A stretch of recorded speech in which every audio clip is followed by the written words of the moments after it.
Banyak orang yang pintar tetapi tidak cerdas. Tapi orang yang cerdas itu pasti pintar. Kepintaran itu adalah hasil proses pendidikan yang ada kaitannya dengan masalah intelektualitas.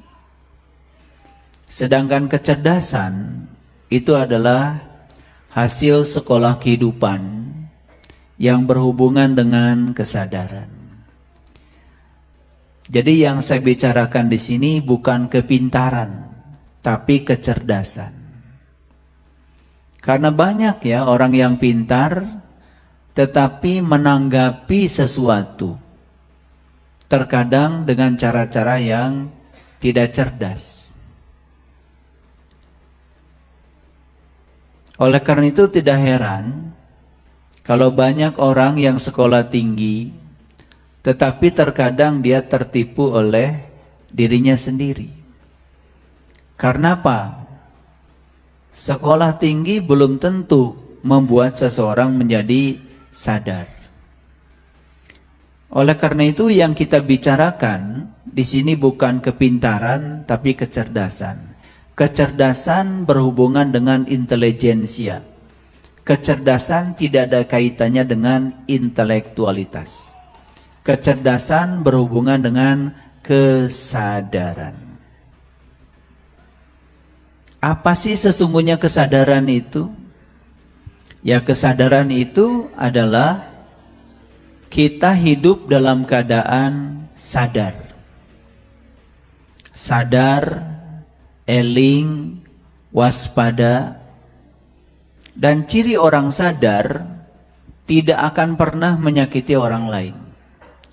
Ciri orang sadar juga tidak akan pernah menyakiti dirinya sendiri.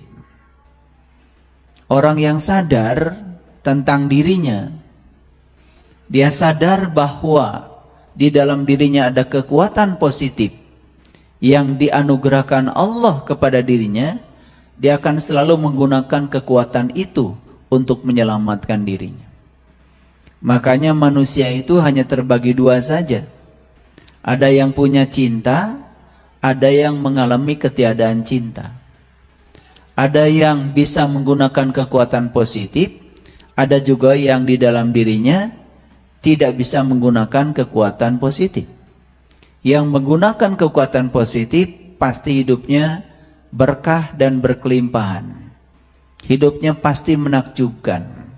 Tapi yang tidak bisa menggunakan kekuatan positif, biasanya hidupnya banyak masalah. Jadi sebetulnya sederhana ya. Kalau hari ini hidup kita banyak yang negatifnya, banyak didatangi sesuatu yang tidak kita inginkan, itu sedang mengingatkan kepada kita bahwa hidup kita ada yang salah. Cara hidup kita ada yang salah. Jadi sebetulnya semesta ini tidak pernah menghukum kita, hanya mengingatkan kita supaya tambah baik. Contoh sederhana. Banyak orang yang tidak sadar ketika dia sakit. Malah dia mengeluhkan penyakitnya. Padahal sakit itu sebetulnya tubuh sedang berbicara kepada kita bahwa ada cara yang salah dengan hidup kita. Jadi harusnya sakit itu membawa pesan kepada kita. Ketika sakit bukan fokus pada sakit. Harusnya ketika sakit kita fokus pada yang sebaliknya, yaitu sehat. Tetapi pesan sakitnya ditangkap oleh kita. Oh, ada cara yang salah dengan saya. Oh, ada cara yang salah dengan cara berpikir saya. Oh, ada yang salah dengan jiwa saya. Karena kalau orang yang jiwanya jernih, mentalnya stabil, hubungan sosialnya bagus, ditambah yang lain-lain, makannya sehat, pola hidupnya bagus, itu pasti akan selalu sehat. Jadi sebetulnya sakit itu bukan dari Allah. Sakit itu dari perbuatan kita sendiri, tapi sehatnya pasti dari Allah. Jadi Allah yang Maha Cinta, sekalipun kita yang menciptakan sakit, tetapi Allah selalu membuat kita menjadi sehat. Itulah hebatnya Allah. Pada kesempatan yang penuh berkah ini, saya akan mengajarkan bagaimana cara menanggapi perlakuan yang tidak cerdas dengan cara yang cerdas.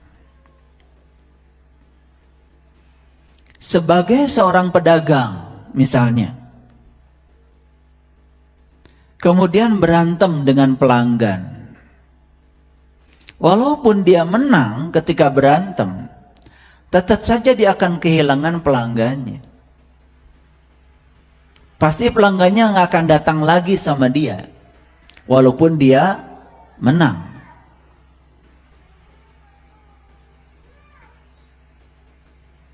Sebagai seorang karyawan, pasti punya atasan, pasti punya majikan, pasti punya bos. Kalau dia berantem dengan majikannya, dia berantem dengan atasannya, dia berantem dengan bosnya, walaupun dia menang berantemnya, sudah dipastikan dia akan kehilangan masa depan di tempat pekerjaannya.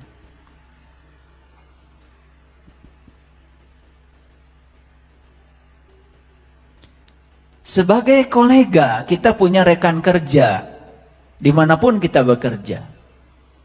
Kalau kita berantem dengan rekan kerja kita, walaupun kita menang, tetap saja kita akan kehilangan semangat bekerja di tempat kita bekerja. Pasti kita akan kehilangan semangat kekompakan di tempat kita bekerja, walaupun kita menang. Kita berantem dengan keluarga, dengan adik, dengan kakak, dengan saudara. Walaupun kita menang, tetap saja hubungan kekeluargaan kita sudah ternoda. Hubungan kekeluargaan kita pasti renggang. Pasti sudah ada yang terluka.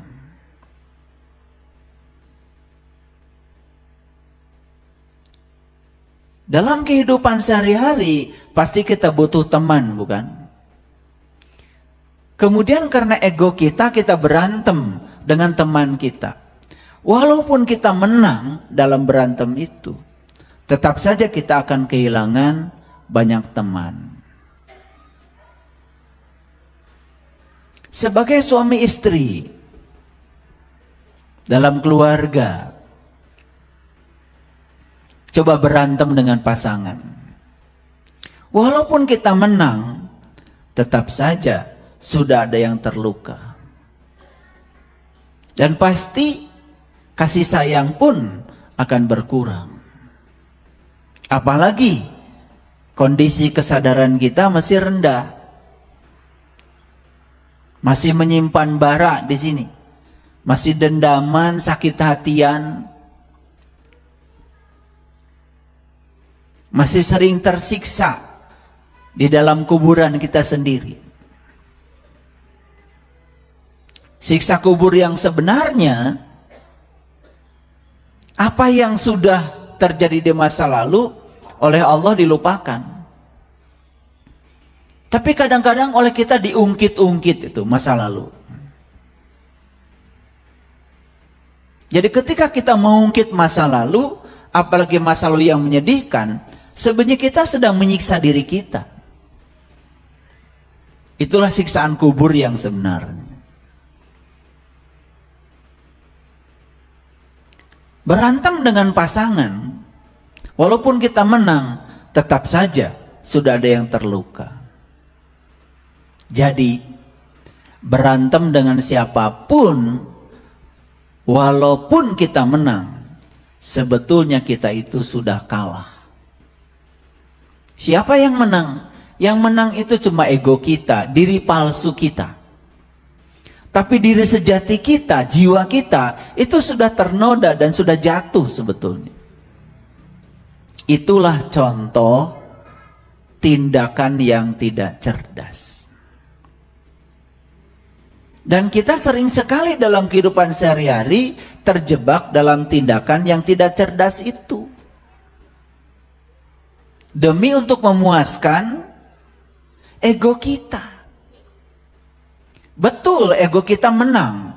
Tetapi saat ego kita menang, pada saat bersamaan, jiwa kita sudah kotor. Jiwa kita sudah rapuh. Jiwa kita sudah jatuh. Kesucian jiwa kita sudah ternoda. Makanya kenapa di Quran ada kata-kata yang bagus. Beruntunglah mereka yang menyucikan jiwanya, dan merugilah yang mereka yang mengotori jiwanya. Yang menyucikan jiwa itu adalah mereka yang senantiasa menjaga kesucian jiwa dan tidak terjebak untuk memenangkan ego yang ada dalam dirinya. Karena saat pertarungan itu terjadi dan ego dimenangkan, sudah pasti jiwa akan jatuh ke tempat yang kotor. Inilah topik kita hari ini. Semoga setelah ini kita punya cara yang cerdas untuk menanggapi bahkan perilaku yang tidak cerdas. Sudah saatnya kita menyetop perilaku-perilaku yang tidak cerdas itu, yang jelas-jelas merugikan diri kita sendiri. Kebiasaan bereaksi buruk terhadap sesuatu yang kita tidak sukai harusnya di stop.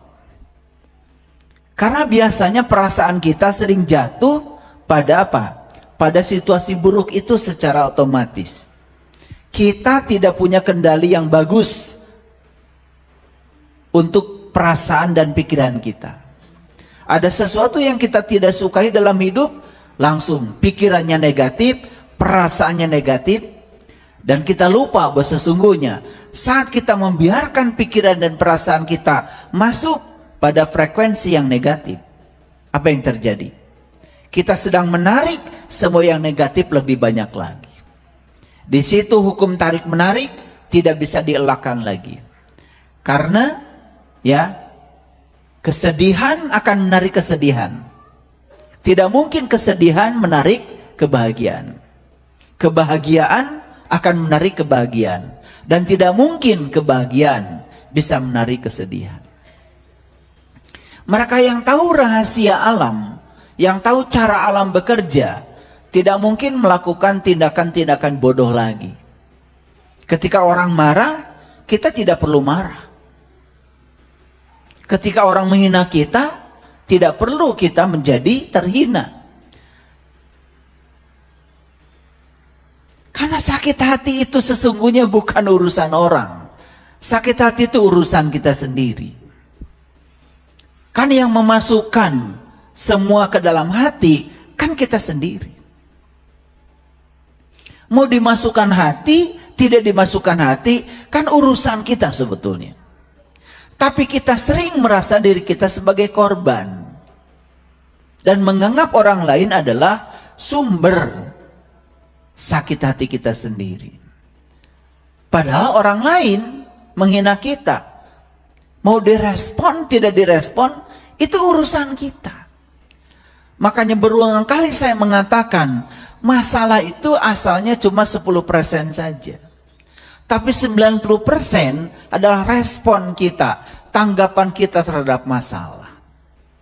Akibatnya masalah kita jadi membesar 10% ditambah 90%. Total jadi 100%. Jadi saja kita jadi orang yang bermasalah. Makanya ada hukum dalam matematika itu. Kalau 100 dikurangi 1, itu bukan 99. 100 dikurangi 1 itu bisa jadi 0 bagi orang yang tidak sadar. Suami kita kebaikannya 100. Suatu saat melakukan kesalahan 1. Melakukan sesuatu yang tidak kita inginkan 1. 100 dikurangi 1, 0. Yang 99-nya itu hampir tidak ada.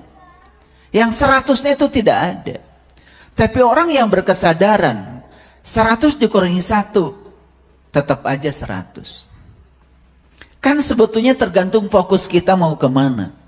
Begitu kita fokusnya pada hal baik, maka kita pun akan menjadi baik.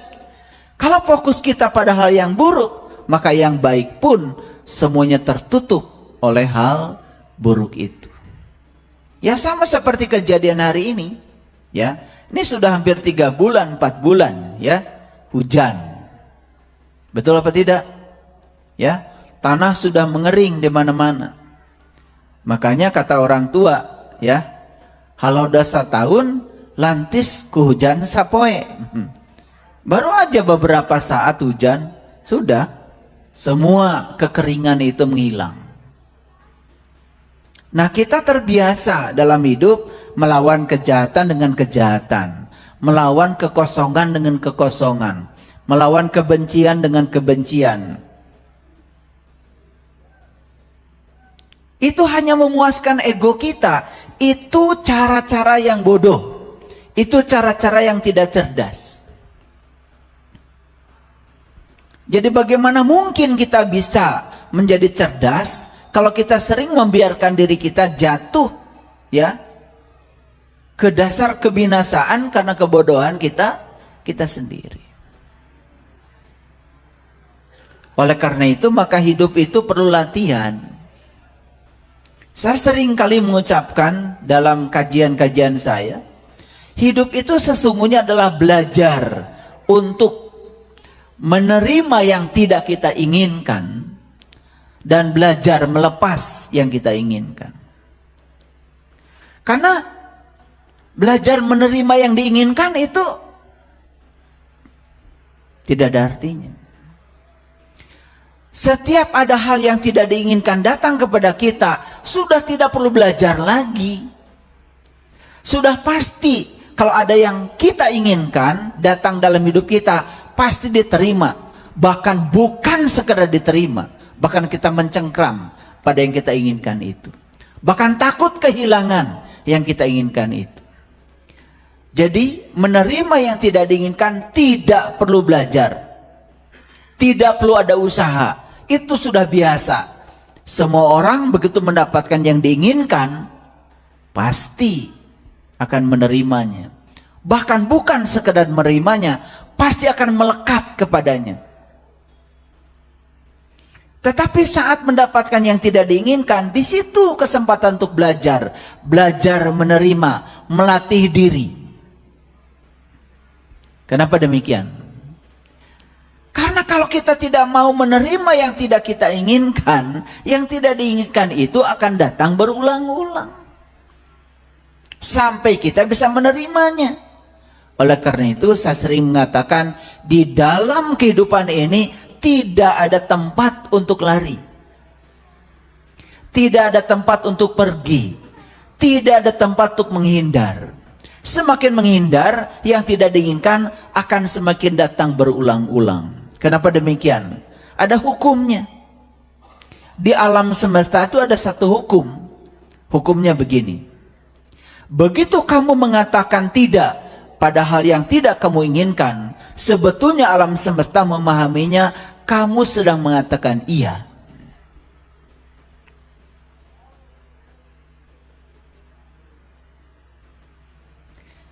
Ini contoh-contoh yang tidak cerdas. Ada sesuatu yang tidak kita inginkan, kita tolak. Datang lagi kita tolak. Datang lagi kita tolak. Berkali-kali yang tidak diinginkan datang dan kita tolak. Kok kita tidak belajar? Harusnya timbul pertanyaan, kenapa dia datang berulang-ulang ya kepada saya? Jawabannya karena kamu masih menolaknya. Itu hukum alam. Semakin kamu mengatakan tidak pada hal yang tidak kamu inginkan, alam semesta memahaminya kamu sedang mengatakan iya. Ayo, mau lari kemana? Tidak ada tempat untuk lari di semesta ini. Satu-satunya cara adalah memberi ruang terhadap apa yang tidak diinginkan itu. Karena apa? Hadirin, saat kita mendapatkan yang diinginkan, akan hambar, biasa-biasa saja kalau kita tidak pernah mendapatkan yang tidak diinginkan. Kita jalan lewat jalan yang biasa, lenggang terus, hambar, tidak ada rasanya. Kenapa? Bumbunya itu ada di tempat yang padat lalu lintas. Saat kita melewati jalan yang padat, macet, setelah itu kita melewati jalan yang lenggang, nikmatnya jalan lenggang itu karena diberi bumbu. Di mana bumbunya? Bumbunya adalah rasa yang kita dapatkan saat kita mengalami macet. Jujur sekarang saya tanya, penting nggak macet itu? Penting. Harus ada nggak macet itu? Harus ada. Makanya macet yang ditiadakan, dikurangi aja kemacetannya, supaya macet dengan lenggang seimbang. Banyak orang yang sok-sokan, sok-sok jadi pahlawan. Saya akan memberantas kejahatan. Kejahatan itu jangan diberantas. Kejahatan itu sejak zaman para nabi, para rasul sampai sekarang tetap ada, gak bisa diberantas. Kenapa? Karena tidak ada orang baik kalau tidak ada orang jahat.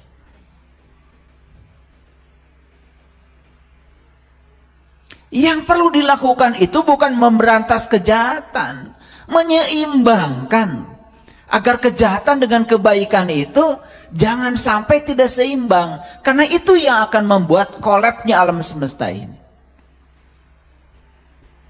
Coba bayangkan, pernah nggak Bapak Ibu membayangkan kalau semua orang di dunia ini tiba-tiba jadi orang kaya? Pernah nggak membayangkan? Ngeri itu, betul nggak? Semua orang punya uang, semua orang tidak butuh orang lain, semua orang jadi tidak saling membutuhkan. Di situasi seperti itu, alam semesta akan kehilangan keseimbangan. Coba, Bapak Ibu jadi orang kaya, duitnya banyak luar biasa, ya, nyuci piring sendiri, masak sendiri, nyuci baju sendiri, genteng patah, naik ke atas sendiri, betul nggak? Pengen bangun rumah sendiri, ngaduk sendiri, masang bata sendiri, ya coba bayangkan, bengkok-bengkok besi sendiri. Waduh, makanya saya itu ya, karena sering ya membangun, sekarang juga sedang membangun, sesekali saya suka mencoba naik ke atas gitu, ke lantai 3 gitu, terus lihat ke bawah. Aduh, saya nggak bawa semen, nggak bawa bata, nggak bawa besi, ya. Lihat ke bawah itu bergetar tuh kaki saya, cari pegangan. Tapi pegawai saya bawa semen 1 sak, jalan aja. Bawa besi, bawa bata, bawa keramik, bolak-balik ke atas ke bawah. Karena sangat biasa.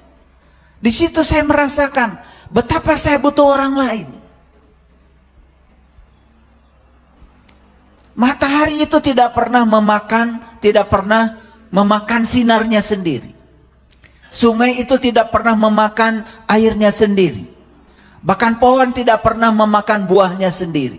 Itu hukum alam.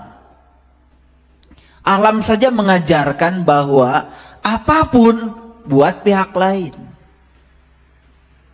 Saya kira di alam ini yang paling serakah itu siapa itu? Saya tidak tega nyebut manusia itu. Yang paling serakah itu orang. Karena kalau sudah jadi manusia itu sudah tidak serakah lagi. Manusia itu sesungguhnya mereka yang sudah sampai pada jati dirinya. Manusia itu mereka yang sudah sampai pada kesadaran dirinya. tahu dari mana asal, apa tugasnya di sini, bahkan sudah tahu jalan pulangnya. Makanya Quran surat terakhir itu surat An-Nas. Tapi sebelum surat An-Nas dicapai, semua panggilan itu orang. Coba. Hai orang-orang yang beriman, kan orang. Betul nggak? Iya. Makanya selama jadi orang masih banyak tugas. Coba, kalau orang tuh disuruh puasa, suruh sholat, karena masih orang. Coba perhatikan di Quran. Hai orang-orang yang beriman, diwajibkan kepadamu saum tuh. Jadi orang beriman itu masih banyak tugas. Harus saum dulu untuk jadi manusia tuh. Hai orang-orang yang beriman, diwajibkan kepada kamu memenuhi janji-janjimu tuh. Kalau orang itu masih banyak tugas itu supaya jadi manusia. Makanya beruntung yang sudah jadi manusia itu. Jadi yang serakah itu orang atau manusia? Bapak Ibu, orang atau manusia?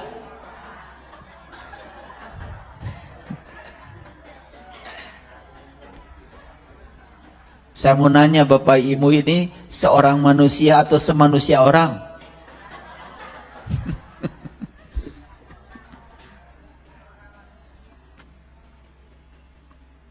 Orang hutan atau manusia hutan?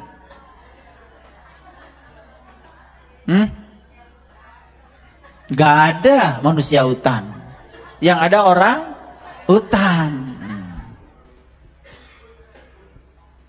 Jadi yang masuk tinggal di hutan belantara dalam kegelapannya itu orang. Yang sudah tinggal di alam yang terang benderang, sudah sampai Madinatul Al-Munawwarahnya, sudah sampai di kota yang sejatinya, itu baru manusia. Coba perhatikan itu. 3 surah terakhir itu. 3 surah terakhir. Al-Ikhlas, Al-Falaq, An-Nas. 3 surah terakhir aja dulu. Jangan dibahas 114, gak akan cukup waktunya. Hebat Quran itu. Dibukanya dengan Al-Fatihah. Al-Fatihah. Makanya kalau ingin jadi orang, syarat pertama harus terbuka dulu. Terbuka terhadap nasihat orang lain, terbuka terhadap ilmu baru, terbuka terhadap pemikiran baru, terbuka terhadap hal-hal baru, terbuka terhadap inovasi baru. Coba lihat tuh orang yang merasa dirinya paling benar, paling soleh, paling tahu, udah jatuh tuh jadi orang bodoh. Makanya tidak boleh dalam hidup mengatakan saya sudah tahu. Begitu mengatakan saya sudah tahu, maka Anda akan menghentikan semua aliran pengetahuan baru kepada Anda. Begitu mengatakan saya sudah tahu, kita langsung jatuh jadi orang bodoh.